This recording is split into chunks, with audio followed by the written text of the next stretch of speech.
History में जो 150 प्रश्न मिशन 50 द्वारा 66वीं बीपीएससी को देखते हुए टेस्ट सीरीज का एक श्रृंखला का एक भाग के रूप में प्रारंभ किया है। इसके भाग 3 जिसमें 56 से हम 90 प्रश्न का डिस्कशन करने का प्रयास इस वीडियो में की जा रही है।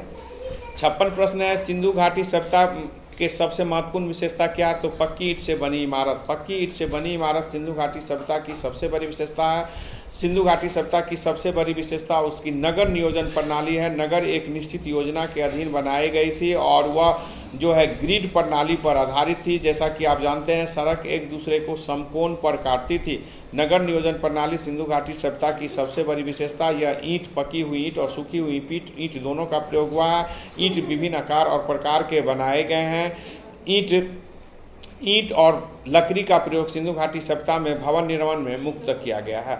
57 प्रश्न है, बोगजकोई का महत्व किस लिए है? तो वह वैदिक देवताओं से बोगजकोई अभिलेख जो 1450 बीसी का है, यह मध्य एशिया में है, जहां से वैदिक देवताओं का नाम मिलता है। हिटानी और मिटानी दो राज्यों के बीच जब संघर्ष हुआ, दोनों में अंततः संधि हुई और संधि के द्वारा यह निर्णय लिया गया, कसम खाया गया वैदिक सभ्यता के देवताओं का नाम लेकर कि हम भविष्य में एक दूसरे के मित्र बने रहेंगे। इंद्र, वरुण, नासत और मित्र, चार देवता, नासत माने अश्विनी कुमार, चार देवता का उल्लेख जो है बोगजकोई अभिलेख में है। यह भी प्रमाणित करता है कि आर्य भारत आने से पूर्व मध्य एशिया में रहते थे। 58 प्रश्न है कि 4 स्टेटमेंट है। आपको बता दें कि दिए गए सभी स्टेटमेंट सही है। भारत में दास को अवैध 1843 के एक्ट 5 के अधीन किया गया, जो 1844 से लागू हुआ। ये ऑकलैंड के काल में हुआ। 1872 में देशी बाल विवाह अधिनियम लाया गया था। 28 सितंबर 1929 को शारदा अधिनियम पारित किया गया हरविलास शारदा द्वारा, जो 1 अप्रैल 1930 से लागू हुआ। और 1819 में स्त्री शिक्षा में जो है तरुण शिक्षा सभा की स्थापना की गई, बैथुन का, जिसमें महत्वपूर्ण योगदान हुआ। तो दिए गए सभी स्टेटमेंट सही है। 59 प्रश्न है, भगवान महावीर का प्रथम शिष्य कौन था? तो जमाली था। जमाली महावीर के दामाद था। अनोजा प्रियदर्शनी जो इनकी पुत्री थी, उनके पति जमाली थे। महावीर की पत्नी का नाम यशोदा थी। महावीर ने सर्वप्रथम उपदेश जमाली को दिया था। जैसा कि आप जानते हैं, महावीर ने 30 वर्ष में गृह त्याग अपने भाई नंदीवर्धन के जो है अनुमति से लिया था और 12 वर्ष के कठोर तपस्या के बाद इन्हें 42 वर्ष की उम्र में ज्ञान प्राप्ति हुई थी। ज्ञान प्राप्ति बौद्ध जैन धर्म में कैवल्य कहलाता है, परम ज्ञान को।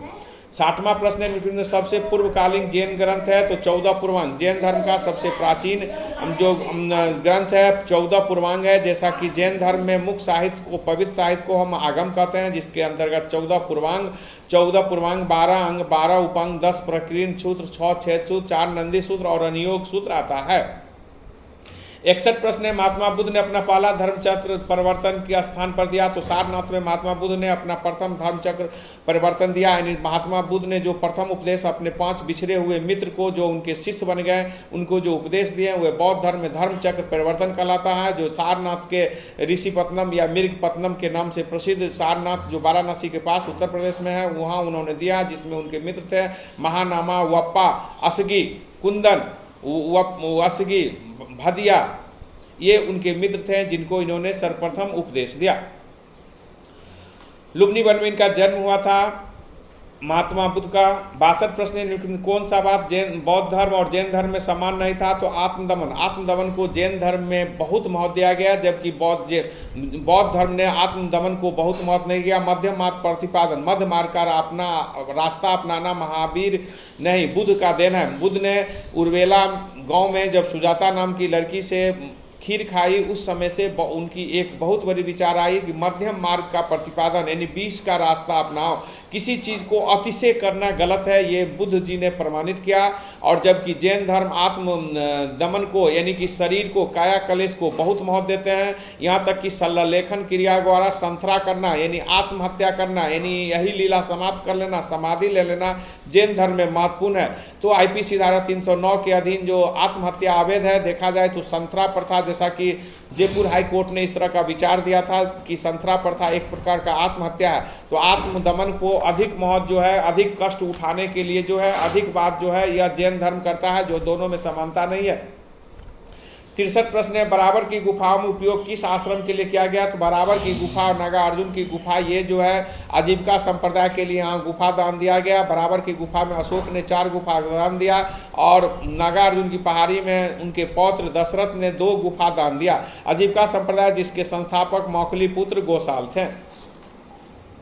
64 प्रश्न है, विश्व का पहला गणतंत्र वैशाली किसके द्वारा स्थापित किया गया? तो यह लिच्छवियों द्वारा। लिच्छवी गणराज की राजधानी वैशाली थी, जो कि विश्व की प्रथम गणराज्य होने का गौरव प्राप्त था। बज्जी संघ में आज 8 संघ थी, जिसमें सबसे महत्वपूर्ण जो है लिच्छवी गणराज थी। लिच्छवी गणराज की राजधानी वैशाली थी, जो बज्जी संघ की भी हेड क्वार्टर थी। बज्जी संघ दुनिया में प्रथम गणतंत्र होने का गौरव प्राप्त किया। वर्तमान में सबसे पुराना गणतंत्र जापान फ्रांस का है। वर्तमान में सबसे पुराना गणतंत्र फ्रांस का है। भारत में गणतंत्र फ्रांस से लिया गया है। 65 प्रश्न है, सेंड्रोकोटस से चंद्रगुप्त की पहचान सर्वप्रथम विलियम जोन्स ने सेंड्रोकोटस, सेंड्रोकोप्टस, एंड्रोकोप्टस जैसे शब्द चंद्रगुप्त मौर्य के लिए हुआ। विलियम जोन्स ने सर्वप्रथम बताया। 1784 ईस्वी में Bengal Asiatic Society of Bengal की 1784 में एशियाटिक सोसाइटी ऑफ बंगाल की स्थापना विलियम जोन्स ने किया, जो कलकत्ता सुप्रीम कोर्ट के जज थे। इनके द्वारा ही यह सर्वप्रथम यह देखा गया यूनानी राइटर द्वारा, जो सेंड्रोकोप्टस जैसे शब्द दिया है, जिससे विलियम जोन्स ने सर्वप्रथम चंद्रगुप्त मौर्य के रूप में देखा। 66 प्रश्न है, कलिंग नरेश खरबेल का संबंध है? तो महामेघना वंश के खरबेल का संबंध महामेघना वंश से है, जिसे चेदी वंश भी कहा जाता है। ये कलिंग क्षेत्र में इन्होंने क्या, खरबेल जो है अपने समय के सबसे प्रसिद्ध भारत के शासक थे, जो मगध पर आक्रमण किया, उस पर विजय प्राप्त किया। इन्होंने दक्षिण भारत के त्रिसंग को पराजित किया। महामेघना वंश के खरबेल सबसे प्रसिद्ध शासक थे। तर हाथी गुफा और रानी गुफा उनके महत्वपूर्ण गुफा है। किस गुप्त सम्राट ने हुनों को पराजित किया? तो स्कंद गुप्त ने हुनों को पराजित किया। जैसा कि जानते हैं, जब 455 ईस्वी के आसपास स्कंद गुप्त कुमार गुप्त प्रथम के उत्तराधिकारी के रूप में शासक बना। इनके शासक बनते ही एक भयानक आक्रमण हुआ हुनों को, लेकिन स्कंद गुप्त ने उसे बुरी तरह पराजित कर दिया। ऐसा पराजित कर दिया कि फिर वे 50 सालों तक भारत पर आक्रमण करने के बारे में नहीं सोचा। और इनके बारे में भितरगामा अभिलेख और स्कंद गुप्त के जूनागढ़ अभिलेख में जानकारी हुन आक्रमण की मिलती है। हालांकि अंतिम रूप से हम ये मानते हैं कि गुप्त वंश के पतन का एक कारण हुन आक्रमण भी है। तोरमन और मिहिरकुल जैसे आक्रमणकारी ने काफी क्षति पहुंचाया। 68 प्रश्न है, चीनी यात्री सुंग युंग ने भारत यात्रा कब? तो 1515 से 520 के बीच में चीनी यात्री संयुंग युंग ने भारत की यात्रा की। जैसा कि जानते हैं, फहियान 399 से 414 तक भारत यात्रा करने वाले पहले चीनी यात्री थे। इत्सिन जो है वह जो है 670 के आसपास 70 के दशक में भारत में जो है चीनी यात्री आए थे। हुएनसांग 629 से 644 के बीच में हर्षवर्धन के काल में भारत की यात्रा किए थे। ये सब चीनी यात्री भारत आने की उनका मुख्य उद्देश्य बौद्ध धर्म से संबंधित रहा है। 69 प्रश्न है, ओदनपुरी शिक्षा केंद्र निम्नलिखित किस राज्य में अवस्थित है? तो ओदनपुरी शिक्षा केंद्र जो है बिहार राज्य में है। ओदनपुरी शिक्षा केंद्र की स्थापना धर्मपाल ने किया। विक्रमशिला विश्वविद्यालय की भी स्थापना धर्मपाल ने किया। सोमपुरा विश्वविद्यालय, पहाड़पुरी विश्वविद्यालय, जगदल में जो महाविहार की स्थापना हुआ, ये सभी पाल वंश के शासकों द्वारा किया गया। जैसा कि हम जानते हैं, पाल वंश के शासक भारत में बौद्ध धर्म को संरक्षण देने वाले अंतिम वंश थे। 70 प्रश्न है, किस काल में अछूतों की अवधारणा स्पष्ट रूप से आई? तो धर्मशास्त्र के काल में अछूतों की अवधारणा स्पष्ट रूप से आई। जैसा कि हम जानते हैं कि जाति प्रथा की शुरुआत उत्तर वैदिक काल से हो गई। पुरुष सूक्त में 4 पुरुष सूक्त जो ऋग्वेद के 10वें मंडल है, उसमें 4 वर्ण का चर्चा है, जाति का चर्चा नहीं है। जाति प्रथा सर्वप्रथम उत्तर वैदिक काल में आए हैं, लेकिन जातियों के बीच अछूत की जो वातावरण विकसित हुई, यह धर्मशास्त्र के समय में आई। 71 प्रश्न है, बोध गया में महाबोधिक मंदिर बनाया गया। तो बुद्ध के ज्ञान प्राप्त स्थल है। महाबोधि मंदिर वहाँ बनाया गया है जहाँ बुद्ध ने ज्ञान प्राप्ति किया। जैसा कि आप जानते हैं कि बुद्ध ने निरंजना नदी के तट पर, जिसको आप वर्तमान में फल्गु नदी कहते हैं, पीपल वृक्ष के नीचे इन्हें जो है ज्ञान प्राप्त हुआ, जिसे बौद्ध धर्म में संबोधि कहा जाता है। तो वही महाबोधि वृक्ष, जिसे जो है बौद्ध वृक्ष में कहते हैं, पीपल के वृक्ष, जहाँ बुद्ध को ज्ञान प्राप्त हुआ। साल वृक्ष के नीचे महावीर को ज्ञान प्राप्त हुआ था। 72 प्रश्न है, 16 महाजनपद की सूची मिलती है। तो 16 महाजनपद की सूची अंगुत्तर निकाय और भागवती सूत्र दोनों में मिलती है। अंगुत्तर निकाय शुद्ध पिटक के एक भाग है जो बौद्ध धर्म से संबंधित है, जबकि महाभागवती सूत्र में महावीर की जीवनी है, जिसमें भी 16 अंगुत्तर निकाय की तरह महाजनपद की चर्चा मिलती है, लेकिन वह सभी जो है प्रमाणित नहीं होती है। तो जब आपसे प्रश्न हो कि 16 महाजनपद की चर्चा मिलती है, तो उसका आंसर होगा अंगुत्तर निकाय, जो बौद्ध धर्म के शुद्ध पिटक के भाग है। 6ठी शताब्दी ईस्वी में भारत में 16 महाजनपद की चर्चा 6ठी शताब्दी ईसा पूर्व में भारत में 16 महाजनपद की चर्चा मिलती है। संयुक्त निकाय जो है शुद्ध पिटक का एक भाग है। महाभारत जो विश्व का सबसे बड़ा काव्य है। छंदोग उपनिषद, जिसमें कहा गया है कि प्रेम की शुरुआत देवकी पुत्र वासुदेव कृष्ण से हुआ। 73 प्रश्न है, चंद्रगुप्त मौर्य ने विशिष्ट रूप से वर्णन किया। तो चंद्रगुप्त मौर्य ने विशिष्ट रूप से चंद्रगुप्त मौर्य का वर्णन करने वाला लेखक विशाख दत्त है। इस प्रश्न को आप 73 क्वेश्चन है, इसको इस प्रकार पर है कि किस लेखक ने चंद्रगुप्त मौर्य का विशिष्ट रूप से वर्णन किया है। आपको प्रश्न पढ़ना है, किस लेखक ने चंद्रगुप्त मौर्य का विशिष्ट रूप से वर्णन किया है। तो विशाख दत्त का मुद्रा राक्षस में नंद वंश के पतन और मौर्य वंश की स्थापना की नाटक है, जिसमें धनानंद और चंद्रगुप्त मौर्य के बारे में बताया गया है, जिसमें धनानंद के सेनापति वीर भद्रसाल के बारे में भी बताया गया है। इस नाटक मुद्रा राक्षस नाटक में दिखाया गया है कि किस प्रकार चाणक्य के सहयोग से चंद्रगुप्त मौर्य ने नंद वंश के धनानंद को पराजित करके मौर्य वंश की स्थापना किया। विशाख दत्त द्वारा मुद्रा राक्षस पुस्तक लिखा गया। देवी चंद्रगुप्तम पुस्तक भी संभवतः विशाख दत्त द्वारा ही लिखा गया है। शूद्रक द्वारा जो है मृच्छ कटिकम पुस्तक लिखा गया। भास भारत के प्रथम नाटककार माने जाते हैं। अशुघोष नाटककार और महान दार्शनिक थे। 74 प्रश्न है, गांधी इरविन समझौता में सभी शर्तों का चयन कीजिए। तो इसमें जो आपको दिया गया है स्टेटमेंट है, इसमें पहला स्टेटमेंट है, सरकार की सभी अध्यादेशों और अपूर्ण अभियोगों के मामले को वापस लिया जाए। गांधी इरविन समझौता का ये शर्त तो पूरी तरह लागू नहीं हुआ, इसके अतिरिक्त जो शर्त है वह सभी लागू हुआ। जैसा कि आप जानते हैं कि लाहौर अधिवेशन के बाद कांग्रेस पार्टी ने गांधी जी को ब्रिटिश सरकार के मुख्य वार्ताकार बनाया। गांधी जी ने इरविन से 11 सूत्री मांग रखी, जिसको नहीं मांगने के कारण अंततः 6 अप्रैल 1930 को गांधी जी ने नमक सत्याग्रह से सपनी अवज्ञा आंदोलन शुरू किया। लेकिन दूसरे गोडमेज सम्मेलन में भाग लेने के लिए भेजने के लिए कांग्रेस को आमंत्रित करने के लिए 5 मार्च 1931 को गांधी इरविन समझौता हुआ, जिसे हम दिल्ली समझौता कहते हैं। जिस समझौता में गांधी जी के 11 सूत्री मांग के किसी मांग को पूर्ण रूप से तो नहीं मांगा गया, लेकिन उनकी मांगों को आंशिक रूप से मांग लिया गया, जिसमें ये दिए गए विकल्प जो है शराबबंदी, हिंसक कार्यों में जो लिप्त है उसको छोड़कर राजनीतिक मुक्ति, समुद्र के किनारे नमक बनाने, ये सभी जो है प्रावधान किए गए थे।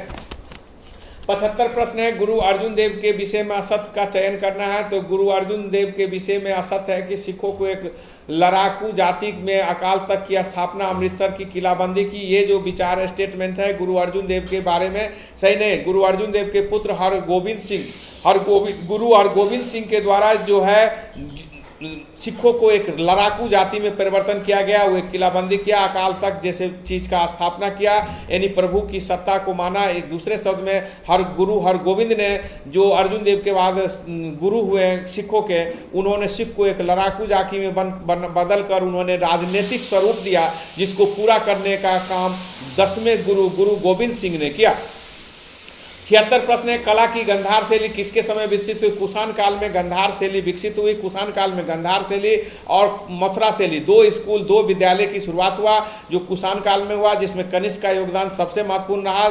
सबसे बड़ी बात है कि मथुरा कला में सर्वप्रथम बुद्ध की मूर्ति बनाई गई। हालांकि मथुरा कला स्वदेशी कला है, जिसमें लाल बलुआ पत्थर का प्रयोग किया गया है, जबकि गंधार कला पर विदेशी प्रभाव है, यूनानी प्रभाव है। यूनानी देवता अपोलो की तरह बुद्ध के वेशभूषा को दिखाया गया, उनका शरीर, मांसलता, ये सभी जो है यूनानी प्रभाव, अपोलो जो यूनान के मुख्य देवता है उनके जैसा दिखाया गया। हालांकि उनके प्रभाव मंडल और मुस्कान और बैठने की मुद्रा निश्चित ही भारतीय है। हालांकि मथुरा शैली में सबसे कम मूर्ति बुद्ध की बनाई गई, सबसे अधिक माने कम मूर्ति बनाई गई अपेक्षाकृत गंधार शैली के। गंधार शैली में सबसे अधिक बुद्ध की मूर्ति बनाई गई, लेकिन वहाँ सिलेटी पत्थर का प्रयोग किया गया और मथुरा शैली में लाल बलुआ पत्थर का प्रयोग किया गया। 77 प्रश्न है, निम्नलिखित में कौन सा बंदरगाह गुप्त काल में उत्तर भारत में व्यापार के महत्वपूर्ण भाग थे। तो तम्रलिप्त बंदरगाह जो है यह पूर्वी भारत में व्यापार के मुख्य केंद्र है, जो दक्षिण पूर्वी एशिया, चीन आदि देशों से करते थे, जिसे तमलुक कहा जाता है। कल्याण, भारोच और केम्बे ये पश्चिमी तट के महत्वपूर्ण बंदरगाह थे।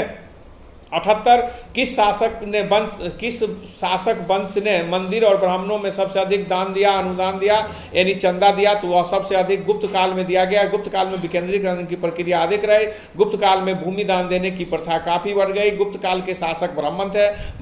ब्राह्मण धर्म का यानी हिंदू धर्म का चरम अवस्था गुप्त काल में हुआ। जैसा कि आप जानते हैं वैदिक काल में ब्राह्मण धर्म जो आया वह बौद्ध और जैन धर्म के काल में कुछ कम हो गया, लेकिन शुंग वंश के काल में जैन धर्म ब्राह्मण धर्म का पुनरुत्थान हुआ और गुप्त काल में ब्राह्मण धर्म अपने चरम अवस्था में पहुंच गया। अधिकांश जो गुप्त शासक थे वह वैष्णव धर्म के मानने वाले थे। तो गुप्त शासक काल में मंदिर और ब्राह्मण, जैसा कि जानते हैं मंदिर की 3 शैली है, नागर शैली, बेसर शैली और द्रविड़ शैली।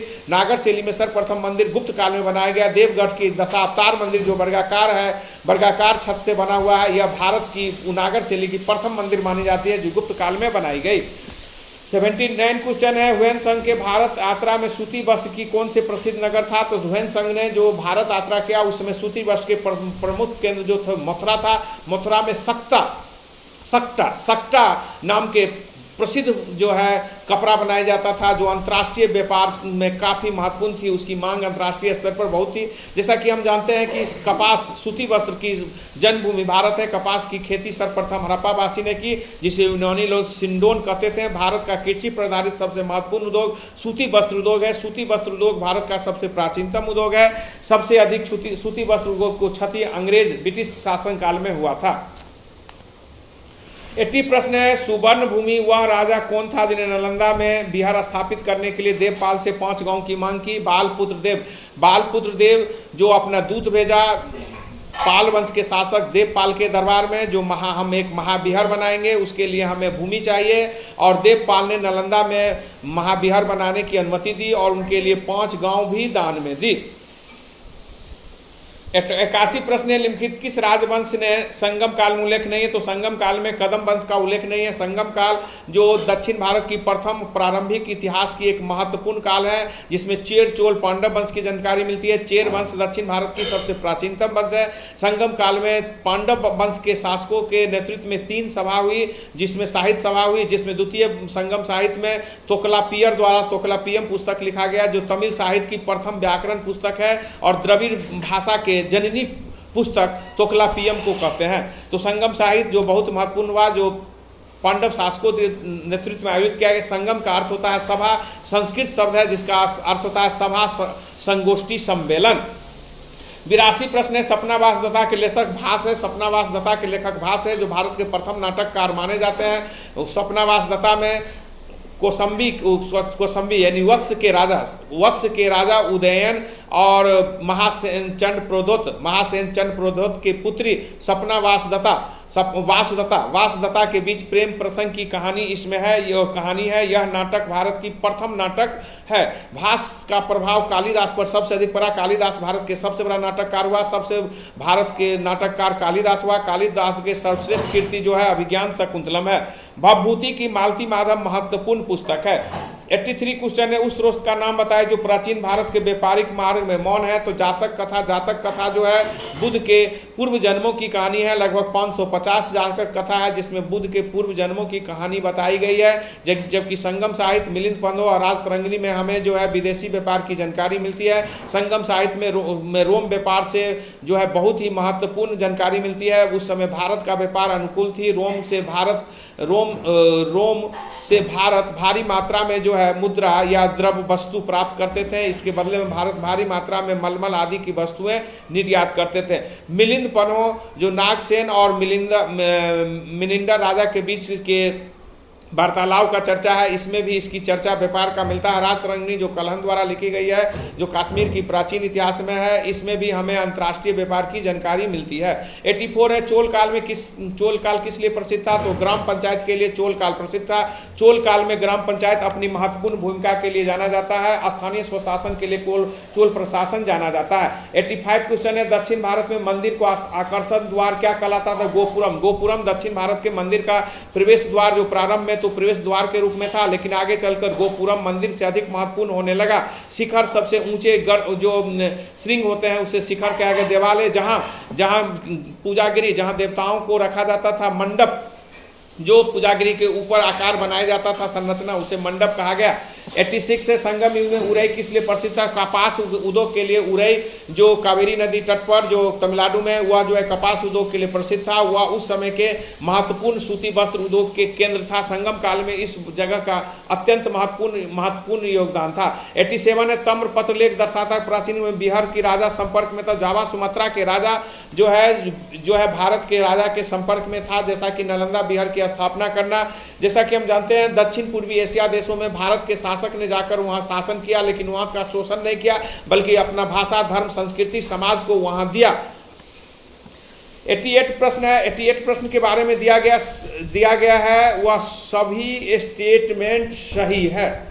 राजकुमार दारा सिकोह के बारे में जो स्टेटमेंट दिया गया है वह सभी सही है। उनके शिष्य मुल्ला शाह बख्शी थे। भारत में कादरी संप्रदाय के मोहम्मद गौस सबसे महत्वपूर्ण जो है सूफी संत हुए। अब्दुल कादिर गिलानी जो है कादरी संप्रदाय के संस्थापक थे। अबुल फजल ने जो है 16 सूफी संप्रदाय का चर्चा किया है। 89 क्वेश्चन है गुप्त युग में भूमि की राजस्व की दर क्या थी? तो 1/6 थी। प्राचीन भारत में भू राजस्व 1/6 लिया जाता था, जैसा कि अशोक के रूमिंदेही अभिलेख जो सबसे छोटा अभिलेख भी है, उसमें भारत में भू राजस्व की पहली जो है अभिलेखीय प्रमाण मिलती है, जिसमें अशोक ने लिखा है कि बुद्ध के जन्मभूमि होने के कारण वहाँ जो है भू राजस्व 1/6 से घटाकर 1/8 कर दिया गया। प्राचीन काल में 1/6 ली जाती थी, मध्यकाल में प्राय 1/3 ली जाती थी। अलाउद्दीन जैसे शासक ने 1/2 लिया। अंग्रेज जमाना भी 1/3 और 1/2 के बीच में प्राय लिया करते थे। शिवाजी ने 1/3 के स्थान पर बाद में 2/5 भाग